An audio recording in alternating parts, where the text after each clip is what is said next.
एक छोटे से गांव में यूसुफ और आयशा नाम का एक सादा लेकिन ईमानदार मुस्लिम जोड़ा रहता था।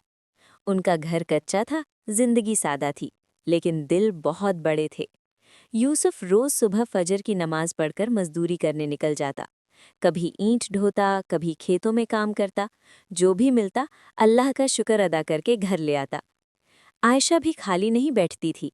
घर का सारा काम निपटाने के बाद वो सिलाई करती, कभी कढ़ाई, कभी पास पड़ोस की औरतों के कपड़े सिलकर थोड़े पैसे कमा लेती।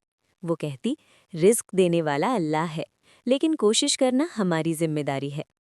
अल्लाह ने उन्हें 3 प्यारी प्यारी बेटियों से नवाजा था, ज़ैनब, फातिमा और आयशा छोटी। तीनों बेटियां बेहद शरीफ, समझदार और नेक थीं। माँ बाप उन्हें अच्छे अखलाक, तालीम और दीन की सीख देते।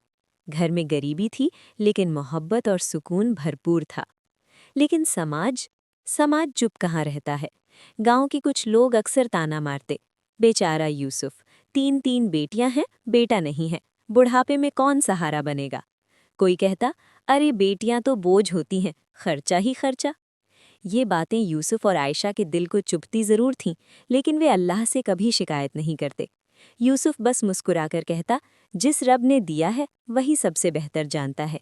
आयशा अपनी बेटियों को सीने से लगाकर कहती, बेटियां बोझ नहीं होती, ये तो अल्लाह की रहमत होती हैं। वक्त बीतता गया, बेटियां बड़ी होने लगी। यूसुफ ने अपनी मेहनत दोगुनी कर दी, ताकि बेटियों की पढ़ाई में कोई कमी न रहे। कई बार ऐसा हुआ कि खुद फटे जूते पहने, लेकिन बेटियों की किताबें पूरी खरीदी। एक दिन गांव में बड़ा हादसा हुआ, बाढ़ आई और कई घर तबाह हो गए। उसी दौरान यूसुफ बीमार पड़ गया और काम पर नहीं जा सका। लोग सोचने लगे, अब देखो, बेटा होता तो काम आता। लेकिन वही 3 बेटियां, जिन्हें लोग बोझ कहते थे, अपने अब्बा का सहारा बन गई। ज़ैनब ने बच्चों को पढ़ाना शुरू किया, फातिमा ने सिलाई सीख ली और आयशा छोटी ने घर और माम का पूरा हाथ बटाया। घर फिर से संभलने लगा। गांव वालों की आंखें खुलने लगी। कुछ सालों बाद बेटियां पढ़ लिख कर नेक और कामयाब बनी। पूरे गांव में उनकी इज्जत होने लगी। वही लोग जो कभी ताना मारते थे, अब कहते, यूसुफ भाई, आपकी बेटियां तो नसीब वाली हैं। यूसुफ ने आंखों में आंसू और दिल में शुक्र के साथ कहा, ये मेरी नहीं, अल्लाह की रहमत है।